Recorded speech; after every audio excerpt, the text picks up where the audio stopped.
السلام علیکم یا سیدی یا نور اللہ وعلی آلک و صحابک یا سیدی یا محمد الرسول اللہ صلی اللہ علیہ وسلم۔ بسم اللہ الرحمن الرحیم۔ وَقُلْنَا يَا آدَمُ اسْكُنْ أَنْتَ وَزَوْجُكَ الْجَنَّةَ وَكُلَا مِنْهَا رَغَدًا حَيْثُ شِئْتُمَا وَلَا تَقْرَبَا هَٰذِهِ الشَّجَرَةَ فَتَكُونَ مِنَ الظَّالِمِينَ۔ اور ہم نے فرمایا کہ اے آدم علیہ السلام، تم اور تمہاری بیوی اس جنت میں رہو اور اس میں سے بے روک ٹوک جہاں سے تمہارا جی چاہے کھاؤ، مگر اس درخت کے قریب نہ جانا ورنہ حد سے بڑھنے والوں میں سے ہو جاؤ گے۔ حضرت آدم علیہ السلام کو سجدہ نہ کرنے سے جب ابلیس کافر ہو گیا، خدا کی رحمت سے دور ٹھہرا، تو اس کو بڑا حسد اور رشک ہوا۔ یہی دن لگی کہ کسی طرح حضرت آدم علیہ السلام کو بھی یہاں سے نکالے۔ جب اللہ تعالیٰ نے حضرت آدم علیہ السلام کو سجدہ کروانے کے لیے فرشتوں کو حکم فرمایا کہ فرشتوں میرے آدم کو سجدہ کرو، سب نے سجدہ کیا، عزازیل ابلیس نے سجدہ نہ کیا۔ جب سجدہ نہ کیا تو اللہ تعالیٰ نے اس کو فرمایا فخرج، دفع ہو جا میری بارگاہ سے۔ جب اللہ تعالیٰ نے شیطان کو اپنی بارگاہ سے نکالا تو شیطان نے اسی وقت ٹھان لی کہ اب میں جس طرح حضرت آدم کو سجدہ نہ کرنے کی وجہ سے اللہ کی بارگاہ سے دور ہوا ہوں، اسی طرح میں نے حضرت آدم علیہ السلام کو بھی جنت سے نکالنا ہے۔ اب شیطان کوشش کر رہا ہے، اس نے ٹھان لی کہ اب میں حضرت آدم علیہ السلام کو بھی جنت میں رہنے نہیں دوں گا۔ پھر اللہ تعالیٰ نے اسی آیہ مبارکہ میں حکم فرمایا کہ اے آدم، یہ جنت تمہارے لیے ہے، آپ جنت میں جس طرف چاہیں جا سکتے ہیں اور جو آپ کا جی چاہے کھا بھی سکتے ہیں، صرف اس طرف، اس درخت کی طرف نہیں جانا۔ اگر آپ چلے گئے تو حد سے بڑھنے والوں میں سے ہو جاؤ گے۔ اب اس میں صوفیاء کے کئی اقوال ہیں، صوفیاء نے کئی راز بیان کیے ہیں۔ ہو اللہ کا نبی، چونکہ اللہ کا نبی تو معصوم ہوتا ہے، دو ہی تو ہستیاں ہیں جو معصوم ہیں، ایک اللہ کے نبی اور دوسرے فرشتے۔ فرشتے بھی معصوم ہیں، اللہ کے نبی بھی معصوم ہیں۔ نبی کے علاوہ کوئی بھی اگر ولایت میں اعلیٰ درجہ رکھتا ہو، صحابیت میں اعلیٰ درجہ رکھتا ہو، جس مقام پہ بھی ہو، اس سے کوئی نہ کچھ خطا سرزد ہو سکتی ہے، لیکن اللہ کے نبی سے خطا سرزد نہیں ہو سکتی۔ اب شیطان کی دشمنی ہے حضرت آدم علیہ السلام سے کہ میں نے آدم علیہ السلام کو جنت سے نکالنا ہے۔ اب اسی شرح میں آتا ہے کہ بھی ایک مور اور دوسرا سانپ۔ مور اپنے پروں پہ بٹھا کے شیطان کو پھر دوبارہ جنت میں داخل کرتا ہے۔ دوسرا اسی شرح میں آتا ہے کہ سانپ اپنے منہ میں بٹھا کر شیطان کو پھر جنت میں لے جاتا ہے اور جنت میں جا کر حضرت آدم علیہ السلام کو برگلا کر جنت کے اس طرف لے جاتا ہے جس طرف سے اللہ تعالیٰ نے منع فرمایا ہے۔ جب شیطان اس طرف حضرت آدم علیہ السلام کو، چونکہ اس نے دشمنی کرنی ہے، ٹھان لی ہے کہ میں نے حضرت آدم علیہ السلام کو جنت سے نکالنا ہے، حضرت آدم علیہ السلام جب جنت میں اس طرف چلے گئے، اللہ تعالیٰ فرماتا ہے ہم نے آدم سے کہا کہ تو اور تیری بیوی حوا دونوں جنت میں رہو سہو، وہاں کی نعمتیں خوب کھاؤ، جہاں چاہو چلو پھرو، مگر اس درخت کے پاس نہ جانا، اس کو نہ کھانا۔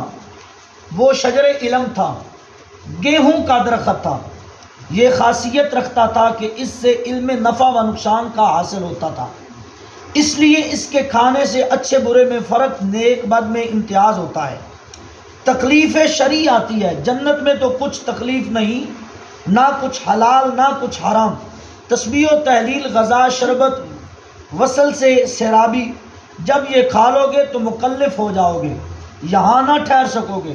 جنت تمہاری سیرگاہ نہیں رہے گی، تمہارے لیے دنیا جائے قیام بنے گی، اس میں ہر قسم کے پھل ہیں، اگر ایک بھی کھاؤ گے یہاں نہ رہ پاؤ گے۔ اب اللہ تعالیٰ حضرت آدم علیہ السلام کو فرماتا ہے کہ آپ نے جنت میں اس کونے کی طرف نہیں جانا، اس طرف نہیں جانا اور اس درخت سے پھل نہیں کھانا۔ اگر آپ اس درخت کا پھل کھاؤ گے تو پھر جنت میں نہیں رہ پاؤ گے، پھر آپ زمین پہ چلے جاؤ گے۔ ہوا بھی ایسے ہی، جب حضرت آدم علیہ السلام نے جنت میں اس طرف گئے اور اس درخت کا پھل کھایا، پھر اللہ تعالیٰ نے حضرت آدم علیہ السلام اور اما حوا کو جنت سے نکال لیا۔ نکالا کدھر؟ روئے زمین پہ بھیج دیا۔ سرندیب کے پہاڑوں پہ حضرت اما حوا تشریف فرما ہوئی اور مکہ المکرمہ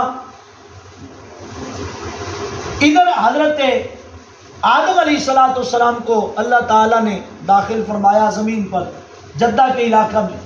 حضرت آدم علیہ السلام بھی ادھر آ گئے، حضرت اما حوا سرندیب کے پہاڑوں پہ تشریف لے گئی۔ اللہ تعالیٰ نے الگ الگ کر دیا، زمین پہ بھی اکٹھے نہیں بھیجا، الگ الگ کر دیا۔ پھر حضرت آدم علیہ السلام جب زمین پہ تشریف لے کر آئے تو اللہ تعالیٰ کی بارگاہ میں اس جو لا علمی میں حضرت آدم علیہ السلام سے جو معاملہ بنا، میں یہ نہیں کہہ سکتا، میری زبان اس قابل نہیں کہ میں کہوں کہ حضرت آدم سے خطا ہوئی۔ یہ جملے بہت ہی قابل گرفت ہیں، چونکہ نبی معصوم ہوتے ہیں، یہ تو اللہ کا اور حضرت آدم علیہ السلام کا معاملہ ہے۔ جب حضرت آدم علیہ السلام روئے زمین پہ تشریف لے کر آئے تو جو اللہ تعالیٰ کے حکم کی عدولی ہوئی حضرت آدم علیہ السلام سے، پھر اپنی جو معاملہ ہوا اس سے اللہ تعالیٰ کی بارگاہ میں معافی طلب کرنے لگے۔ یا اللہ مجھے معاف کر دے، یا اللہ مجھے معاف کر دے، یا اللہ مجھے معاف کر دے۔ یہ معاملہ کتنی دیر رہا؟ روایات میں آتا ہے، قصص الانبیاء میں بھی لکھا ہے کہ حضرت آدم علیہ السلام 350 سال، 1 سال کی بات نہیں، 2 سال کی بات نہیں، 3 سال کی بات نہیں، 350 سال اللہ کے نبی رو رو کر اپنے رب کی بارگاہ سے توبہ کرتے رہے، اپنے رب کی بارگاہ سے معافی طلب کرتے رہے۔ ایک بات یاد رکھنا، توبہ کرنا، استغفار کرنا، معافی مانگنا یہ گناہ کی وجہ سے نہیں ہو سکتا، چونکہ نبی کریم علیہ السلام ہر روز 100 مرتبہ استغفار کرتے تھے، ہر روز بلا ناغہ حضور علیہ السلام 100 مرتبہ استغفار کرتے تھے، جبکہ حضور علیہ السلام معصوم ہیں۔ حضور علیہ السلام کو اللہ تعالیٰ نے خطا سے پاک بنایا۔ آپ کے قریب، آپ تو نبی ہیں نا، آپ کی اہل بیت کے قریب بھی کوئی ایسی علائش نہیں ہے۔ اللہ تعالیٰ نے فرمایا انما یرید اللہ لیذھب عنکم الرجس اہل البیت ویطہرکم تطہیرا۔ اے محبوب، ہم نے آپ کی اہل بیت کو پاک بنایا ہے، آپ کی اہل بیت کے قریب بھی نجاست نہیں ہے۔ اب سوچنا یہ ہے کہ جس نبی کی اہل بیت، جس نبی کے گھر والوں کے قریب بھی نجاست نہیں ہے، اور جس نبی کی برکت سے یہ اہل بیت کو مقام ملا ہے، اس نبی کی ذاتی شان اور مقام کیا ہوگا۔ اب حضرت آدم علیہ السلام 350 سال روتے رہے، اور روتے روتے آپ کی کیفیت یہ بن گئی تھی کہ آپ کی آنکھوں سے جو آنسو نکلتے تھے نا، وہ آنسو جس راہ سے گزرتے تھے، آپ کے چہرے سے جس جگہ سے آنسو گزرتے تھے، روایات میں آتا ہے کہ وہ جگہ، جس جگہ سے آنسوؤں کی گزرگاہ تھی، جو جگہ، اس جگہ میں اتنا خلا آ چکا تھا جیسے ایک بہت بڑا نالا ہوتا ہے، نالے سے پانی گزرتا ہے، جو نالا گہرا ہوتا ہے، جس جگہ سے آنسو گزرتے ہیں چہرے میں، اور آپ کے رخسار سے ایسی کیفیت بن چکی تھی آنسوؤں کے گزرنے کی وجہ سے کہ جیسے خالہ نما ہوتا ہے۔ کوے آتے ہیں، آپ کے رخسار پہ بیٹھتے ہیں اور اس نالے میں سے آپ کے آنسوؤں کے پانی پیتے ہیں، آنسوؤں کے قطرے کا پانی پیتے ہیں۔ جب کوے ایسے پانی پیتے ہیں حضور کی، حضرت آدم علیہ السلام کی آنکھوں کے آنسو، تو پھر حضرت آدم علیہ السلام اس بات کا بھی وسیلہ دیتے ہیں، یا اللہ اب تو معاف کر دو، اب تو میری کیفیت یہ ہو چکی ہے کہ یہ کوے جو ہیں میرے آنسوؤں کا پانی پی رہے ہیں۔ اور روایت میں ایسے آتا ہے کہ جیسے جب حضور حضرت آدم علیہ السلام کی آنکھوں سے آنسو گرتے تھے تو ایسے لگتا تھا جیسے بہت بڑا نالا بہ رہا ہے، پانی کا بہت بڑا نالا بہ رہا ہے۔ حضرت آدم علیہ السلام کی آنکھوں سے ایسے آنسو آتے تھے۔ اب بات یہ ہے کہ حضرت آدم علیہ السلام ہم یہ نہیں کہہ سکتے کہ حضرت آدم علیہ السلام نے غلطی کی. یہ عرف عام میں ہمارے معاشرے میں یہ بات بہت عام ہے. ہم کہتے ہیں یار کوئی بات نہیں, ہم بھی تو آدم کی اولاد ہے نا, ہمارے ابے نے جو غلطی کر لی تھی. یہ بات بہت بڑے ظلم کی بات ہے, کیونکہ اللہ کے نبی معصوم ہوتے ہیں. یہ اللہ کا اور حضرت آدم علیہ السلام کا معاملہ ہے. اب صوفی فرماتے ہیں کہ جب حضرت آدم علیہ السلام اس گیہوں کا درخت کا پھل نہ کھاتے تو پھر جس نبی کی وجہ سے اللہ نے حضرت آدم کو بنایا تھا, پھر اس نبی کی اولاد, اس نبی کی ذریت, اس نبی کا نور دنیا میں کیسے آنا تھا؟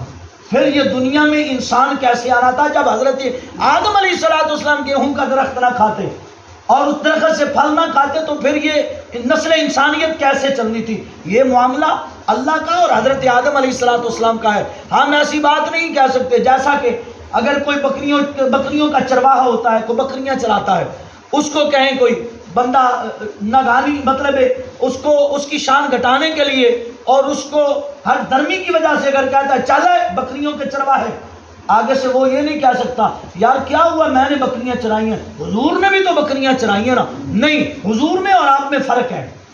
حضور نے جو بکریاں چرائی ہیں آپ اس کی سنت ادا کر رہے ہیں. آپ یہ نہیں کہہ سکتے کہ کیا ہوا ہم نے جو بکریاں چرائی تو حضور نے بھی تو چرائی ہیں نا. نہیں, اس میں آپ تو حضور کے برابر ہو رہے ہیں. نہیں, آپ کا جواب دینے کا انداز یہ ہونا چاہیے بھائی بکریاں میں اس لیے چراتا ہوں. اگر کوئی آپ کو کہتا ہے کہ بھائی چل بکریاں کے چرواہے, تیری اوقات کیا ہے, تیری شان کیا ہے, تیری ذات کیا ہے کہ تو بکریوں کا چرواہا ہے, آگے سے یہ جواب نہ دے کیا ہوا حضور نے بکریاں آگے سے یہ جواب دے بھائی آپ جو کہنا ہے کہہ لیں, میں بکریاں اس لیے چراتا ہوں کہ میرے نبی نے چرائی ہیں, میں حضور کی سنت سمجھ کے بکریاں چراتا ہوں. دیکھیں اللہ تعالیٰ نے اپنے محبوب پاک علیہ السلام کی وجہ سے کئی ایسے کام کرنے والے دنیا میں لوگ, ویسے سرکار دو عالم صلی اللہ علیہ وآلہ وسلم کے نواسوں کے جو کپڑے جنت سے آتے تھے جبریل لے کر آتے تھے. اب سوچنا یہ ہے کہ جس نبی کی برکت سے حسنین کریمین کے جوڑے جنت سے آتے ہیں, اس نبی کے وجود اطہر پہ جو لباس ہے اس پہ ستارہ پیوند ہے.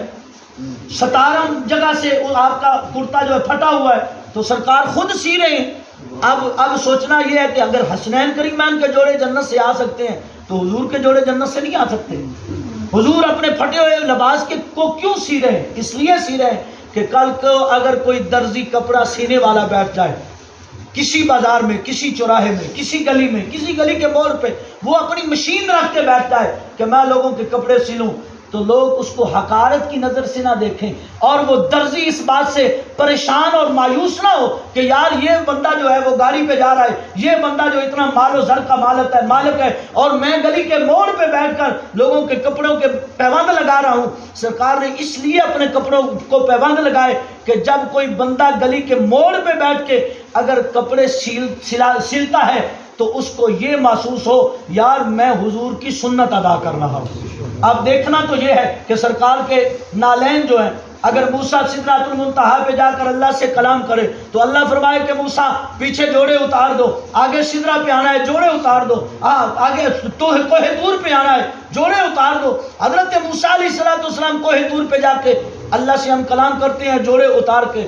اب حضور لا مقام پہ جا رہے ہیں, سدرۃ المنتہا پہ حضور جوڑے اتارنے لگتے ہیں تو اللہ فرماتا ہے نہیں اے محبوب, وہ موسیٰ تھا جس کے طور پہ جوڑے اتروا دیتا تھا, آپ تو حبیب ہیں. وہ تو کلیم تھا جس کے جوڑے اتروا دیتا تھا, آپ تو حبیب ہیں. آپ سنے جوڑے ہی عرش اولا پہ آ جائیں.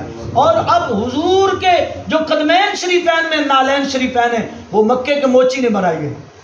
وہ جو حضور نے جوتی پہنی ہوئی ہے وہ مکے کے موچی نے بنائی ہے. اب دیکھنا تو یہ ہے کہ بڑے بڑے رئیس مکے کے ابو جہل ورگے کافر, بڑے بڑے مالدار, بڑے بڑے سردار, ان کی وہ اوقات, ان کی وہ ذات, ان کی وہ شان نہیں بن سکی. وہ ازل سے لے کر ابد تک کافر ہی رہ گئے. اور مکے کے جو موچی تھے اس نے حضور کی محبت میں جو جوتی بنائی اور حضور کے قدمین شریفین میں چلی گئی, پھر وہی جوتی عرش اولا پہ چلی گئی. اب بنانے والا کون ہے؟ موچی ہے. ہماری نظر میں موچی کی کیا اوقات ہے؟ ہم کیا سمجھتے ہیں موچی کو؟ وہ تو کمی ہے. ہم تو چھوٹی ذات کے بندے کو سمجھتے ہی کچھ نہیں نا, ہم تو بڑی ذات کے لوگ ہیں. اب دیکھنا یہ ہے کہ جو مقام اس موچی کو ملا ہے وہ بھی کسی کو ملا ہے. وہ مکے کے کافر ابو جہل کو بھی نہیں مل سکا۔ اب سوچنا یہ ہے کہ نبی معصوم ہوتے ہیں، حضور علیہ السلام بھی معصوم ہیں۔ اب دیکھنا یہ ہے کہ حضرت آدم علیہ السلام وسیلہ ٹھہراتے ہیں، یا اللہ اب تو مجھے معاف کر دو، یا اللہ اب تو مجھے معاف کر دو، میرے آنسوؤں کے پانی اب تو پرندے بھی پی رہے ہیں، یا اللہ اب تو مجھے معاف کر دو۔ پھر بھی معافی نہیں ملتی۔ پھر آگے کیا ہوتا ہے؟ آگے یہ ہوتا ہے کہ اللہ فرماتا ہے فَتَلَقَّى آدَمُ مِن رَبِّهِ كَلِمَاتٍ فَتَابَ عَلَيْهِ إِنَّهُ هُوَ التَّوَّابُ الرَّحِيمُ۔ پھر اللہ تعالیٰ حضرت آدم علیہ السلام کے دل میں کچھ کلمات ڈالتا ہے۔ اب وہ کلمات کیا ہیں؟ 350 سال قصص الانبیاء میں امام ابن کثیر لکھتے ہیں کہ حضرت آدم نے آسمان کی طرف دیکھا ہی نہیں، اس ندامت اور شرمندگی کی وجہ سے کہ اللہ مجھ سے ناراض ہے، میں زمین پہ آ گیا ہوں، اللہ مجھ سے ناراض ہے۔ اسی وجہ سے حضرت آدم نے 350 سال آسمان کی طرف نہیں دیکھا، بس نیچی نظریں کر کے اللہ کی بارگاہ میں معافی طلب کرتے ہیں، اللہ کی بارگاہ میں دعائیں کرتے ہیں۔ جب 350 سال کا عرصہ گزرا تو پھر حضرت آدم نے آسمانوں کی طرف دیکھا تو دیکھتے کیا ہے؟ عرش اولا کے پردوں میں لکھا ہوا ہے لا الہ الا اللہ محمد الرسول اللہ۔ حضرت آدم علیہ السلام لا الہ الا اللہ، لا الہ الا اللہ، لا الہ الا اللہ کے کئی مرتبہ وسیلے ٹھہرا چکے ہیں، لیکن معافی نہیں ملی۔ جب محمد الرسول اللہ کا نام دیکھا تو پھر حضرت آدم کے دل میں اللہ نے یہ کلمات ڈالے فَتَلَقَّى آدَمُ مِن رَبِّهِ كَلِمَاتٍ فَتَابَ عَلَيْهِ۔ پھر کچھ کلمات اللہ تعالیٰ نے حضرت آدم کے دل میں ڈالے۔ وہ کلمات کیا ہیں؟ لا الہ الا اللہ محمد الرسول اللہ۔ پھر محمد الرسول اللہ جب نام حضرت آدم نے پڑھا تو پھر اللہ کی بارگاہ میں التجا کی، یا اللہ اب تجھے تیرے نام کے ساتھ جو نام ملا ہے، جو تیرے نام کے ساتھ نام ہے، جس کو محمد الرسول اللہ کہتے ہیں، یا اللہ میں تجھے محمد الرسول اللہ کی ذات کا واسطہ دیتا ہوں، آپ مجھے معاف کر دے۔ 350 سال کے عرصے کے بعد اللہ تعالیٰ نے حضرت آدم علیہ السلام کو جو معافی دی، پھر حضور علیہ السلام کے نام کی برکت سے دی۔ تو اب سوچنا یہ ہے، ہم تو ویسے ہی حضور کا کلمہ پڑھنے والے، ہم تو اٹھتے بیٹھتے ہی حضور کا کلمہ پڑھتے ہیں۔ ہماری تو مسجد میں جب بلاوا آتا ہے حی علی الصلاۃ، حی علی الفلاح، اور اللہ اکبر لا الہ الا اللہ، ہمارا تو مؤذن لا الہ الا اللہ کہتے ہیں، تو ہمارے جو جٹ بندے ہیں جن کو دین اتنا سمجھ میں بھی نہیں ہے، بس اسلام میں داخل ہیں، اسلام سے محبت کرتے ہیں، وہ بھی پڑھتے ہیں لا الہ الا اللہ محمد الرسول اللہ۔ ہمارا تو شیوا ہے، ہمارے تو لو میں، ہماری تو نس نس میں، ہمارے تو سانس سانس میں لا الہ الا اللہ محمد الرسول اللہ داخل ہے۔ اب ہم دعا کرتے ہیں کہ اللہ تعالی ہماری خطاؤں کو سرکار دو عالم صلی اللہ علیہ وآلہ وسلم کے نام کی برکت سے معاف فرمائے، اور ہم سب کو اپنے محبوب کا پکا سچا امتی اور غلام بننے کی توفیق عطا فرمائے۔ الحمدللہ۔